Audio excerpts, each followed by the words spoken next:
Ibikorwa by'ingabo z'u Burundi mu duce twarekuwe na M23 muri teritwari ya Masisi ntabwo bivugwaho rumwe n'impande zihanganye arizo M23 n'ubutegetsi bwa Kinshasa.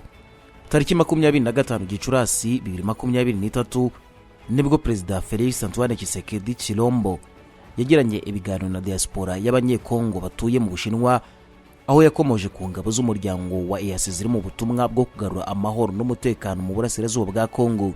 Mu ijambo yagejeje kuri abanyekongo, Perezida Tshisekedi yanenze ingabo za EAC avuga ko zose uko zakabaye zirimo gukorana n'umutwe wa M23 ukuyemo ingabo z'u Burundi zonyine.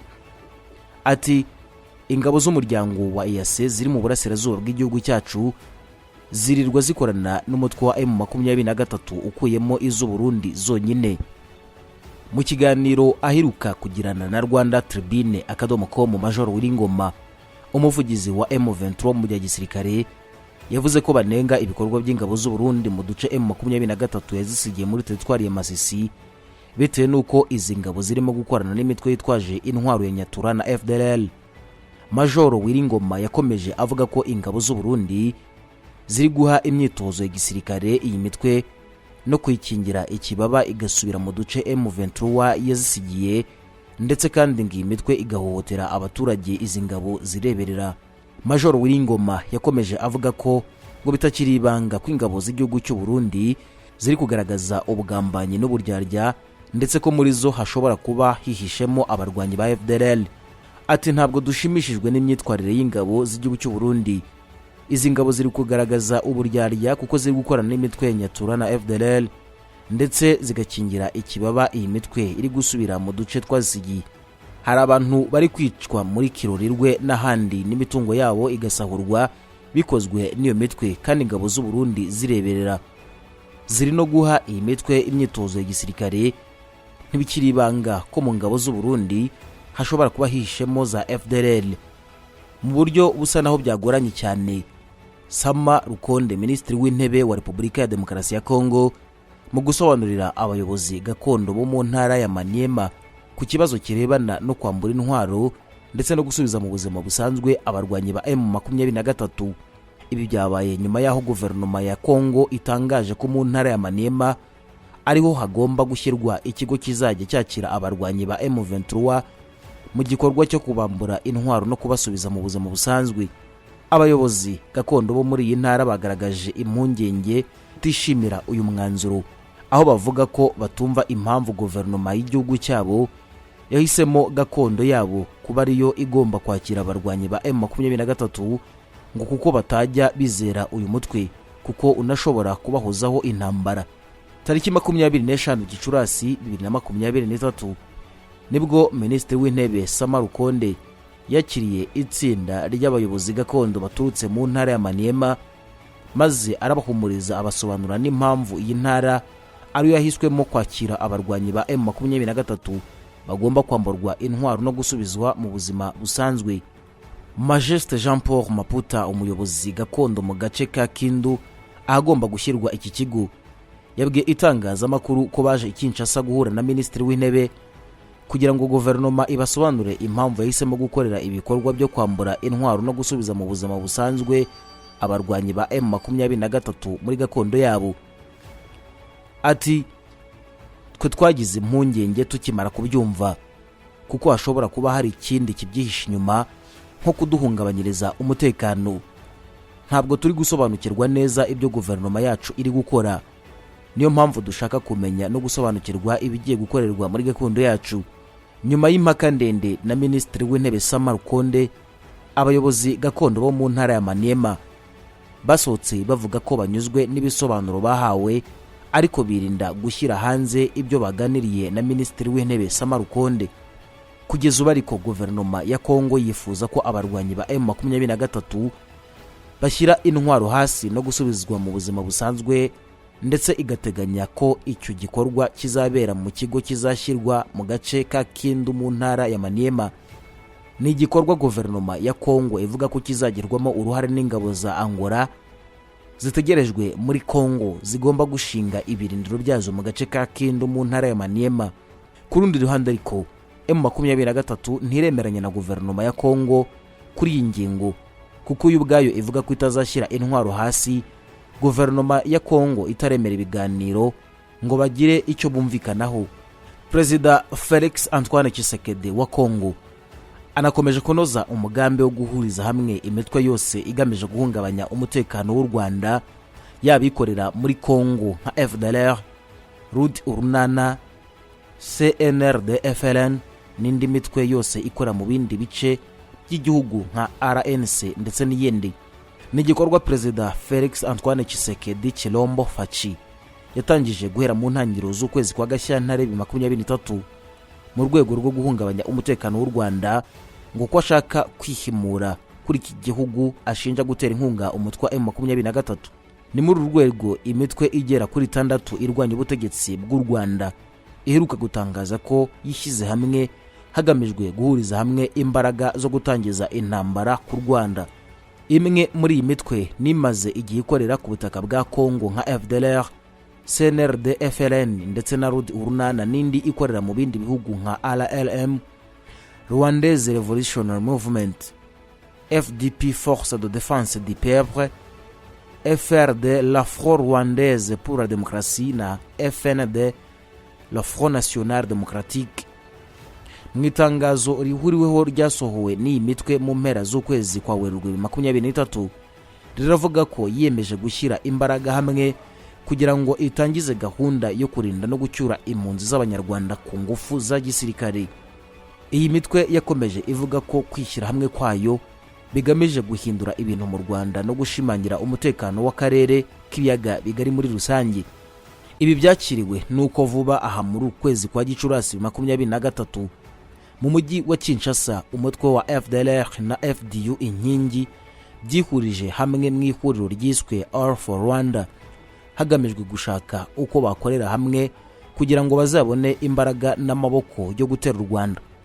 Mu itangazo ryasohowe tariki ya 3 Gicurasi 2023, Rwanda Tribune yaboneye kopi yashyizweho umukono na Kayumba Placide, perezida w'ishyaka rya FDU inkingi ritemerewe gukorera ku butaka bw'u Rwanda, hamwe na Colonel Murego Faustin usanzwe ari umuhuzabikorwa FDLR. Muri iri tangazo abayobozi b'iyi mitwe baragaruka ku kibazo cy'impunzi z'abanyarwanda zahungiye mu mashyamba ya Repubulika ya Demokarasi ya Kongo, ngo bakaba bifuza ko guverinoma y'u Rwanda iganira nazo zikaba zabona uburyo zitaha. Abashinzwe iri huriro kandi bakomeza bavuga ko ngo bafatanije na leta ya Kongo kwamagana ubushotoranyi bw'u Rwanda ku gihugu cya Kongo rwihishe mu kiswe M23. Tariki 20 Gicurasi 2023 nibwo bamwe mu bayobozi ba RNC barimo Gervais Gondo, Professeur Charles Kabanda hamwe n'abandi bayivuyemo barimo Jean Paul Turayishimiye, Tabita Gwiza n'abandi bahisemo guteranira i Washington DC muri Leta Zunze Ubumwe za Amerika baganira kuri iki kibazo. Nyuma y'iyi nama abari bayitabiriye basohoye itangazo rihuriweho na rwandatribune.com ifite kopi ryashyiriweho umukono na Professeur Charles Kabanda ukorana na RNC, bavuga ko bashinze ihuriro bise PBCR, Plateforme pour la Bien Commune de Rwandaise, cyangwa se Platform for Rwandans Common Good, bivuze mu Kinyarwanda urugaga ruharanira ineza rusange y'abanyarwanda. Muri iri tangazo bavuga ko abanyarwanda batuye muri Leta Zunze Ubumwe za Amerika na Canada bateranye maze bagakora inama kuwa 20 Gicurasi 2023 i Washington DC, bashyiraho urugaga PBRC rusaba Perezida Kagame gufungura urubuga rw'ibitekerezo bya politike mu Rwanda kugira ngo abanyarwanda bose bagire uruhare mu gutanga ibitekerezo bigena uko igihugu cyabo kigomba kuyoborwa. Nyuma y'umunsi umwe gusa bashinze iri huriro kwa 21 Gicurasi 2023, Perezida Felix Antoine Tshisekedi Chilombo wa Repubulika ya Demokarasi ya Kongo yakiriye mu biro bye Eugene Gasana, inkoramutima ikomeye ya RNC wari watumiwe i Kinshasa, amwakirana urugwiro n'ubwuzu ndetse bagirana ibiganiro birambuye kuri Presidence ya Repubulika ya Demokarasi ya Kongo. Amashusho yacicikanye ku mbuga nkoranyambaga agaragaza Perezida Antoine Felix Tshisekedi ari kumwe na Eugene Gasana bicaye mu ntebe zihenze muri Presidence ya Repubulika Iharanira Demokarasi ya Kongo. Ibi kandi biranagendana no kuba Perezida Tshisekedi akomeje guha intwaro n'amasasu imitwe nka FDLR na Rudi Urunana, ari nako ahisaba gushyira hamwe. Perezida Tshisekedi kandi ngo ari mu mishyikirano yo guhuza umutwe wa FDLR na RNC ya Kayumba Nyamwasa kugira ngo bakorane ndetse kandi bakorere hamwe mu rwego rwo gutera leta ya Kigali. Amakuru dukesha umwe mu banyapolitike mu mujyi wa Goma utashatse ko dutangaza amazina ye aravuga ko muri ibi bihe ubutegetsi bwa Kongo buhugiye mu biganiro n'imitwe yitwara gisirikare n'iya politike isanzwe irwanya ubutegetsi bw'u Rwanda ikorera muri Kongo mu rwego rwo gushaka uko bayifasha mu guhungabanya umutekano w'u Rwanda. Aya makuru kandi akomeza avuga ko Perezida wa Kongo Felix Antoine Tshisekedi yasabye iyi mitwe yose kubanza gushyira hamwe bagakora umutwe umwe bahuriyemo bose, maze nawe akaba intwaro n'amasasu kugira ngo bahungabanye umutekano w'u Rwanda no gukuraho ubutegetsi buriho mu Rwanda. Perezida Felix Tshisekedi kandi ari gukora ibi mu rwego rwo kwihumura ku Rwanda ashinja gutera inkunga umutwe wa M23, bityo ngo nawe akaba yarahisemo gusaba imitwe yose irwanya ubutegetsi bw'u Rwanda kwishyira hamwe kugira ngo ireme umutwe ufite imbaraga zikomeye kandi zizabasha guhungabanya n'ingabo z'u Rwanda RDF. Ubwo aheruka mu nama y'umushyikirano, Perezida Paul Kagame yatangaje ko nta ntambara izabera ku butaka bw'u Rwanda, ahubwo ko izarwanirwa ku butaka bwayisojweho, ndetse ko u Rwanda rwiteguye guhangana n'abafite iyo migambi mibisha. Amateka y'ingabo za Repubulika Iharanira Demokarasi ya Kongo kandi FARDC agaragaza ko izi ngabo zirimo benshi badashoboye, ibintu byatumye Perezida wa Repubulika ya Kongo Felix Antoine Tshisekedi Chilombo afata umwanzuro werekeza mu kwirukana abasirikare bose badashoboye kugira ngo asigarane abashoboye urugamba. Ibi uyu mukuru w'igihugu yabigarutseho mu gihe kuva mu mwaka w'1964 iki gihugu cyagiye gikoresha abacancuro mu ngamba zose babaga barimo ubwo babaga bahatanye n'imitwe yitwaje intwaro ibarizwa muri iki gihugu. Ubwo iki gihugu cyongeraga guhangana n'umutwe w'inyeshyamba wa M23 mu myaka 2 ishize, iki gihugu cyitabaje ingabo z'abacancuro zitandukanye, nyamara biranga biba iby'ubusa kuko ingabo z'igihugu cya Kongo hamwe nabo bari bafatanije bose izi nyeshyamba zabirukankanye, ndetse abenshi baburirwa irengero, abenshi batakaza n'ubuzima. Mu ruzindiko Perezida Tshisekedi yagiriye mu Bushinwa yaganiriye n'abanyekongo bakorera mu gihugu cy'Ubushinwa, abigayo n'abandi baba muri iki gihugu ku mpamvu zitandukanye. Yababwiye ko igihe kigeze ngo abasirikare badashoboye kurinda igihugu n'abaturage birukanwe. Perezida Tshisekedi ati igihe kirageze ngo twirukane mu gisirikare cyacu bamwe mu basirikare batojwe nabi badashoboye kurinda igihugu n'abaturage bacu. Perezida Tshisekedi kandi yageze ku butegetsi yizeza ko agiye gukemura ibibazo byugarije igihugu birimo n'imitwe y'inyeshyamba yugarije agace k'uburasirazuba bwa Kongo. Nyuma ariko intambara z'urudaca zakomeje kuyogoza iki gice zituma benshi bashaka ubuzima, abandi bava mu byabo bahungira mu bihugu bituranye na Kongo.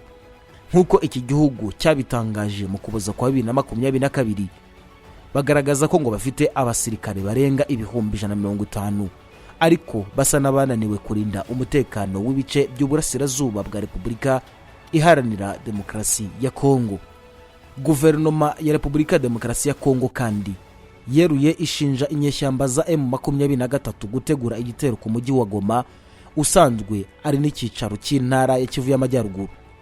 Ibi byagarutsweho ubwo umuvugizi wa guverinoma Augustin Kibasa yabitangazaga mu nama y'abaminisitiri idasanzwe yabereye i Kinshasa, ubwo yemezaga ko izi nyeshyamba ziri gutegura ibitero simusiga ku mujyi wa Goma.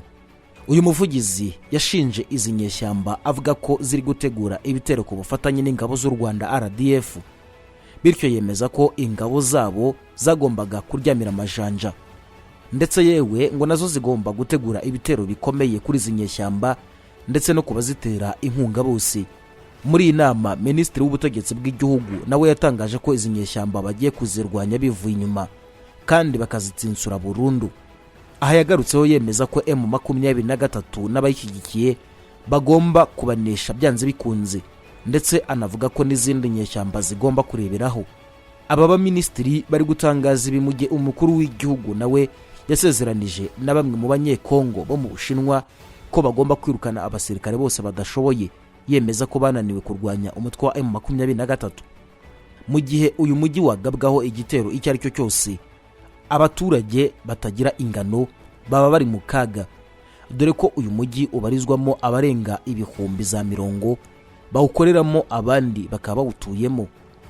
Depite Mwanga Cucu muri Repubulika ya Demokarasi ya Kongo wari ukurikiranyweho ibyaha byo kubakorana n'umutwe wa M23 ndetse kandi ngo akaba n'intasi y'u Rwanda ku butaka bwa Kongo, kuri ubu byahinduye isura mu rukiko, aho akurikiranyweho kuba asa n'abanyarwanda. Ibi byagarutsweho ku 26 Gicurasi ubwo urukiko rukuru rwa gisirikare rwaburanishaga urubanza rwe, rukavuga ko mu bimenyetso rwasuzumye byatanzwe n'uregwa rwasanze ari umunyekongo ari ku mutima we wibera mu Rwanda.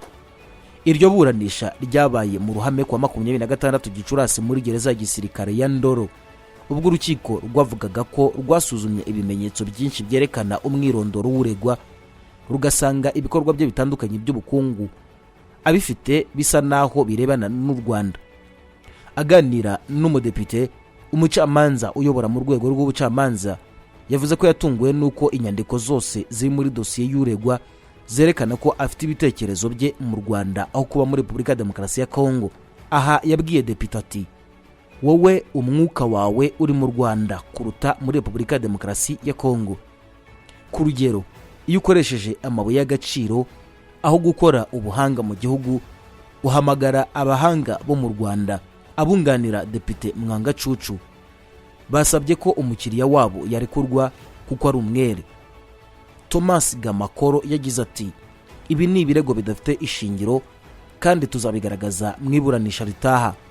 Ubwunganizi bw'umudepite bwasabye kandi ko uwo bunganira yahita arekurwa by'agateganyo kubera impamvu z'ubutabazi.